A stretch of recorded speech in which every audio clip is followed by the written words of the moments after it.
ഇത് നമുക്ക് bread pizza role ഉണ്ടാക്കുന്നത് ഇനി നോക്കാം. ഇത് ഉണ്ടാക്കിയെടുക്കാൻ വേണ്ടിയിട്ട് ബ്രെഡ് വേണം. ബ്രെഡ് നിങ്ങൾക്ക് ഇഷ്ടമുള്ള ടൈപ്പ് ബ്രെഡ് എടുക്കുക. ഞാൻ ഇതിലേക്ക് വൈറ്റ് ബ്രെഡാണ് എടുത്തേക്കുന്നത്.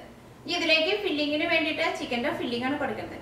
അതിന് വേണ്ടിയിട്ട് ഞാൻ ഇതിലേക്ക് 200 ഗ്രാം ബോൺലെസ് ചിക്കൻ എടുത്തിട്ടുണ്ട്. ചിക്കൻ്റെ പീസുകൾ നല്ല ചെറുതായിട്ട് കട്ട് ചെയ്തിട്ട് എടുക്കണം. പിന്നെ വേണ്ടത് വെളുത്തുള്ളിയുടെ വെളുത്തുള്ളി ഞാൻ ഇതിലേക്ക് 2 വലിയ വെളുത്തുള്ളി നല്ല ചെറുതായിട്ട് കട്ട് ചെയ്തെടുത്തിട്ടുണ്ട്.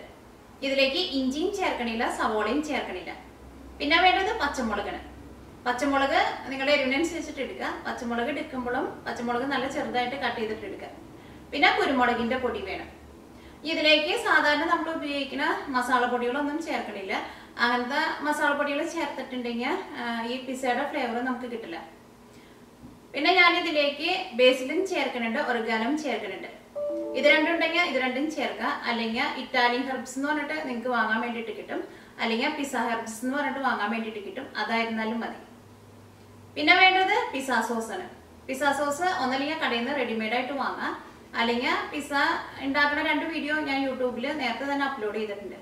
ആ 2 വീഡിയോയിലും ഞാൻ ഫ്രഷ് ആയിട്ട് പിസ്സ സോസ് ഉണ്ടാക്കുന്നത് കാണിക്കുന്നുണ്ട്. പിസ്സ സോസ് ഉണ്ടാക്കിയെടുക്കാൻ വേണ്ടിയിട്ട് നല്ല എളുപ്പമാണ്. ഒന്നല്ലെങ്കിൽ നിങ്ങൾ കടയിൽ നിന്ന് റെഡിമെയ്ഡ് ആയിട്ട് വാങ്ങാം, അല്ലെങ്കിൽ ഫ്രഷ് ആയിട്ട് ഉണ്ടാക്കാം. പിന്നെ വേണ്ടത് ചീസാണ്. ഞാനിതിലേക്ക് മസാല ചീസാണ് എടുത്തേക്കുന്നത്. അത് പിസ്സ ഉണ്ടാക്കുമ്പോൾ എപ്പോഴും നല്ലത് മസാല ചീസായിരിക്കും. ആ ചീസായിരിക്കും കുറച്ചും കൂടി നല്ല സ്റ്റിക്കി പോലെ വരാൻ. അപ്പൊ നിങ്ങൾ ആ ചീസ് ഉണ്ടെങ്കിൽ ആ ചീസ് എടുക്കുക, അല്ലെങ്കിൽ നിങ്ങൾക്ക് ഇഷ്ടമുള്ള ചീസ് എടുക്കുക. പിന്നെ ഞാൻ ഇതിലേക്ക് കുറച്ച് ക്യാപ്സിക്കവും ചേർക്കുന്നുണ്ട്, ഒലീവും ചേർക്കുന്നുണ്ട്. ഒലീവ് നിങ്ങളുടെ അടുത്ത് ഉണ്ടെങ്കിൽ ചേർത്താൽ മതി, ചേർത്തില്ലെങ്കിലും കുഴപ്പമില്ല. പിന്നെ ഇത് ഫ്രൈ ചെയ്തെടുക്കാൻ വേണ്ടിയിട്ട് മുട്ടയും വേണം, ബ്രെഡ് ക്രംസും വേണം. അപ്പൊ നമുക്ക് നോക്കാം ഇതെങ്ങനെ ബ്രെഡ് പിസ്സ റോൾ ആക്കാന്ന്. ഇതിലേക്കുള്ള ഫില്ലിംഗ് ഉണ്ടാക്കാൻ വേണ്ടിയിട്ട് ഒരു പാൻ വെച്ചിട്ട് ചൂടാക്കുക. ഇതിലേക്ക് ഒന്നല്ലെങ്കിൽ ഒലിവ് ഓയിൽ ചേർക്കുക, അല്ലെങ്കിൽ നിങ്ങൾക്ക് ഇഷ്ടമുള്ള ഓയിൽ ചേർക്കുക. വെളിച്ചെണ്ണ ചേർക്കാണ്ടിരിക്കുന്നതായിരിക്കും നല്ലത്. വെളിച്ചെണ്ണ ചേർത്തിട്ടുണ്ടെങ്കിൽ നമ്മുടെ ഒരു നാടൻ കറിയുടെയൊക്കെ ഒരു ടേസ്റ്റ് വരും. ഇതിലേക്ക് ആവശ്യത്തിന് ഓയിൽ ചേർക്കുക. ഈ ചിക്കൻ്റെ മസാല ഉണ്ടാക്കുമ്പോൾ ഇതിലേക്ക് ഒരുപാട് മസാലയൊന്നും ചേർത്തിട്ടല്ല ഉണ്ടാക്കുന്നത്. അങ്ങനെ ഒരുപാട് മസാല ചേർത്ത് ഉണ്ടാക്കിയിട്ടുണ്ടെങ്കിൽ അതിന് അത്രയ്ക്ക് ടേസ്റ്റ് ഉണ്ടാവില്ല. അപ്പോൾ വളരെ കുറച്ച് മസാലകൾ ചേർത്തിട്ടാണ് ഈ ചിക്കൻ്റെ മസാല ഉണ്ടാക്കുന്നത്. ഓയിൽ നന്നായിട്ട് ചൂടായിട്ടുണ്ട്. ഇനി ഇതിലേക്ക് വെളുത്തുള്ളിയും പച്ചമുളകും ചേർക്കുക. ഈ വെളുത്തുള്ളി മുരിഞ്ഞിട്ട് നല്ലൊരു ഗോൾഡൻ കളറാവണം. അപ്പോൾ വെളുത്തുള്ളി മുരിഞ്ഞ് നല്ലൊരു ഗോൾഡൻ കളറായിട്ടുണ്ട്. ഇനി ഇതിലേക്ക് ചിക്കൻ ചേർക്കുക. ഞാൻ അതിലേക്ക് 200 ഗ്രാം ബോൺലെസ് ചിക്കനാണ് ചേർക്കുന്നത്.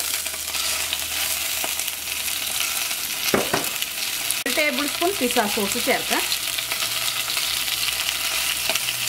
ഇതിലേക്ക് ആവശ്യത്തിന് ഉപ്പ് ചേർക്കുക. ഇതെല്ലാം കൂടിയിട്ടൊന്ന് മിക്സ് ചെയ്യുക.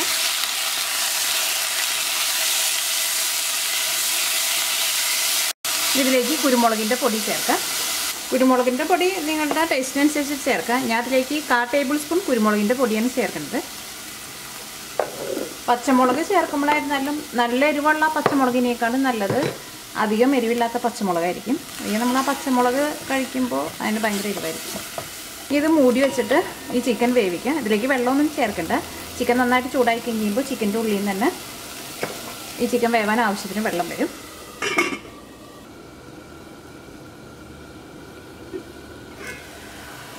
അപ്പോൾ ചിക്കൻ നന്നായിട്ട് ചൂടായിട്ടുണ്ട്. ഇതൊന്ന് ഇളക്കിയിട്ട് കൊടുക്കുക. ഇപ്പോൾ ചിക്കൻ ഒരു 3/4 ഭാഗം വേവായിട്ടുണ്ട്. ഇനി ഇതിലേക്ക് ക്യാപ്സിക്കം ചേർക്കുക. ഞാനിവിടെ റെഡ് കളർ ക്യാപ്സിക്കം എടുത്തേക്കുന്നത്. ഇതേപോലെ ചെറുതായിട്ട് കട്ട് ചെയ്തെടുത്തിട്ടുണ്ട്. അത് കുറച്ച് ചേർക്കുക. ഇതിലേക്ക് ഒലീവ് ചേർക്കുക. ഒലീവും കുറച്ച് ചേർക്കുക. അതും നല്ല ചെറുതായിട്ട് കട്ട് ചെയ്തിട്ട് ചേർക്കുക. ഞാനിവിടെ ഒരു 4 വലിയ ഒലീവാണ് എടുത്തത്. ഇതിലേക്ക് ബേസിൽ ചേർക്കുക. ഇതേപോലെ ബേസിൽ എന്ന് പറഞ്ഞിട്ട് നിങ്ങൾക്ക് കടയിൽ നിന്ന് വാങ്ങാൻ വേണ്ടിയിട്ട് കിട്ടും. ഇതിങ്ങനെ ഡ്രൈ ആയിട്ടാണ് ഇരിക്കുക. ഇതിലേക്ക് ഒറിഗാനോ ചേർക്കുക. അതൊക്കെ കുറേശ്ശെ നിങ്ങളുടെ ടേസ്റ്റിനനുസരിച്ചിട്ട് ചേർക്കുക. ഇത് 2 മിനിറ്റും കൂടി ഇതൊന്ന് മൂടി വയ്ക്കുക. ഇപ്പോൾ ചിക്കൻ വെന്തിട്ടുണ്ട്. ഇതിലേക്ക് നമ്മൾ ബേസിലും ഒറിഗാനോ ഒക്കെ ചേർത്തേക്കണേനും ഇതിന് നല്ലൊരു പിസ്സയുടെ നല്ലൊരു ഫ്ലേവറും വരുന്നുണ്ട്. പിന്നെ ഈ മസാല റെഡിയായി കഴിയുമ്പോൾ ഇതേപോലെ നല്ല ഡ്രൈ ആയിട്ടിരിക്കണം. ഇത് വേറൊരു പാത്രത്തിലേക്ക് പകർത്തി വയ്ക്കാം.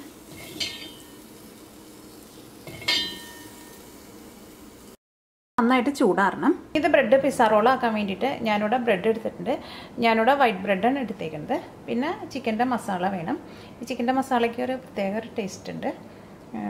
ഇത് വെറുതെ കഴിക്കാനും നല്ല രസമുണ്ട്. പിന്നെ ഞാനിവിടെ ഒരു മുട്ട എടുത്തിട്ടുണ്ട്. മുട്ട നന്നായിട്ടൊന്ന് ബീറ്റ് ചെയ്തിട്ടെടുക്കുക. പിന്നെ കുറച്ച് മൈദപ്പൊടി, കുറച്ച് വെള്ളം ഒഴിച്ചിട്ട് ഇതേപോലെ നല്ല തിക്ക് പേസ്റ്റ് പോലെ എടുത്തിട്ടുണ്ട്. ബ്രെഡിൻ്റെ സൈഡിൽ ഞാൻ തേച്ച് കൊടുത്തിട്ട് ബ്രെഡ് ഇങ്ങനെ സ്റ്റിക്കി ആയിട്ടിരിക്കാൻ വേണ്ടിയിട്ടാണ്. അത് ഞാനിവിടെ ഒരു 2 ടേബിൾ സ്പൂൺ മൈദ എടുത്തിട്ട് ഇതേപോലെ നല്ല തിക്ക് പേസ്റ്റ് ആക്കിയിട്ട് എടുക്കണം. പിന്നെ ചീസ് എടുത്തിട്ടുണ്ട്. ചീസ് ഇതേപോലെ ഷെഡ് ചെയ്തിട്ടെടുക്കണം. പിന്നെ ബ്രെഡ് ക്രംസും വേണം. ബ്രെഡ് ക്രംസും ഒന്നല്ലെങ്കിൽ നിങ്ങൾക്ക് കടയിൽ നിന്ന് റെഡിമെയ്ഡായിട്ട് വാങ്ങാം. അല്ലെങ്കിൽ ആ ബ്രെഡ് ക്രംസ് ഉണ്ടാക്കുന്ന വീഡിയോയും ഞാൻ യൂട്യൂബിൽ അപ്ലോഡ് ചെയ്തിട്ടുണ്ട്. ഈ ബ്രെഡ് ക്രംസ് നമ്മൾ വീട്ടിലുണ്ടാക്കിയെടുത്താലും നല്ല ടേസ്റ്റ് ആയിരിക്കും. അത് ഉണ്ടാക്കിയെടുക്കാനും നല്ല എളുപ്പമാണ്. അപ്പോൾ നിങ്ങൾക്ക് ആ റെസിപ്പി വേണമെന്നുണ്ടെങ്കിൽ യൂട്യൂബിൽ മിയ കിച്ചൻ ബ്രെഡ് ക്രംസ് എന്ന് പറഞ്ഞിട്ട് ടൈപ്പ് ചെയ്തിട്ടുണ്ടെങ്കിൽ നിങ്ങൾക്ക് ആ റെസിപ്പി കിട്ടും. ഇനി ഇത് നമുക്ക് ബ്രെഡ് പിസ്സ റോളാക്കാം. ഒരു സ്ലൈസ് ബ്രെഡ് എടുക്കുക. ഈ ബ്രെഡ് ഏറ്റവും ആദ്യം നന്നായിട്ടൊന്ന് പരത്തിയിട്ട് എടുക്കണം. ഇതേപോലെ ചപ്പാത്തി കോല് വെച്ചിട്ട് നന്നായിട്ടൊന്ന് പരത്തി കൊടുക്കുക. അപ്പോൾ ബ്രെഡ് കുറച്ചും കൂടി നല്ല കനം കുറഞ്ഞിട്ട് കുറച്ചും കൂടി വലുതായിട്ട് വരും. ഞാൻ അതിൻ്റെ സൈഡ് കട്ട് ചെയ്യണില്ല. ഇതേപോലെ പരത്തിയിട്ട് എടുക്കുക. ഇതിൻ്റെ ഉള്ളിലേക്ക് ചിക്കൻ്റെ ഫില്ലിങ് വയ്ക്കുക.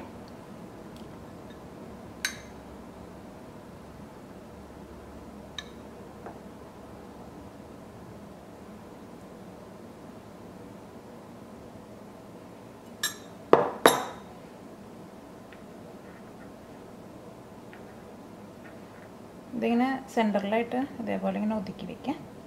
ഇതിൻ്റെ മുകളിലേക്ക് കുറച്ച് ചീസ് ചേർക്കാം.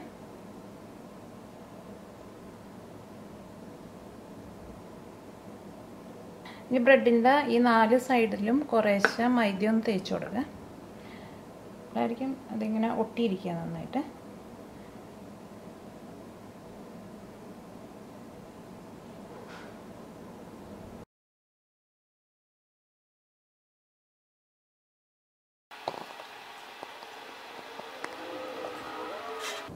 ഇത് ഫ്രൈ ചെയ്തെടുക്കാൻ വേണ്ടിയിട്ട് റെഡി ആയിട്ടുണ്ട്. ഫ്രൈ ചെയ്തെടുക്കാൻ വേണ്ടിയിട്ട് ഒരു പാൻ വെച്ചിട്ട് ചൂടാക്കുക.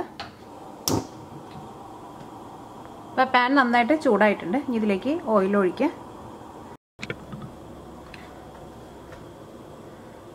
ഇത് ഓരോന്നായിട്ട് എടുത്തിട്ട് ഏറ്റവും ആദ്യം മുട്ടയിൽ ഡിപ്പ് ചെയ്യുക.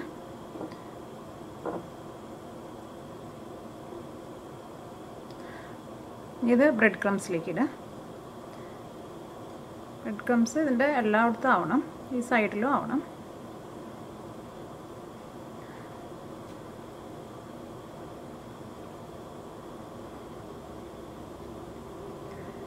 ഇത് നീക്കി വയ്ക്കുക. ഈ ബാക്കിയുള്ളതെല്ലാം ഇതേപോലെ തന്നെ എടുക്കുക. ഇപ്പോൾ 3 ഫ്രൈ ചെയ്തെടുക്കാൻ വേണ്ടിയിട്ട് റെഡി ആയിട്ടുണ്ട്. ഇത് 3 ഫ്രൈ ചെയ്തെടുത്ത് കഴിഞ്ഞിട്ട് അടുത്തത് ഇതേപോലെ റെഡിയാക്കി വെച്ചാൽ മതി. ഓയിൽ നന്നായിട്ട് ചൂടായിട്ടുണ്ട്. ഓയിൽ നന്നായിട്ട് ചൂടായിട്ട് വേണം ഇടാൻ വേണ്ടിയിട്ട്. തീ കുറച്ച് വെക്കേണ്ട, തീ നന്നായിട്ട് കൂട്ടി തന്നെ വയ്ക്കുക. ഇത് 2 സൈഡ് നന്നായിട്ട് മുരിഞ്ഞിട്ടുണ്ട്. ഇത് ഓയിലിൽ നിന്ന് എടുത്ത് മാറ്റാം.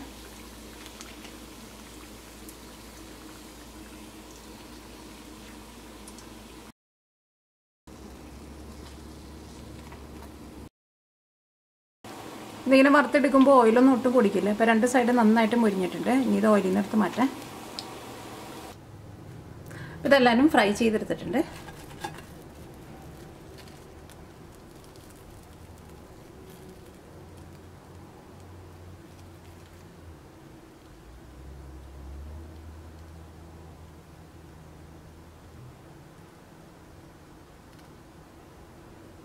ഇത് കഴിക്കുമ്പോൾ നല്ല ചൂടോടുകൂടി കഴിക്കാം. അപ്പോഴായിരിക്കും ഇത് കഴിക്കാൻ വേണ്ടിയിട്ട് നല്ല ടേസ്റ്റ് ഉണ്ടാവുക. നിങ്ങളെല്ലാവരും ട്രൈ ചെയ്ത് നോക്കുക. നിങ്ങൾക്ക് എല്ലാവർക്കും നല്ല ഇഷ്ടമാവും ഇത്.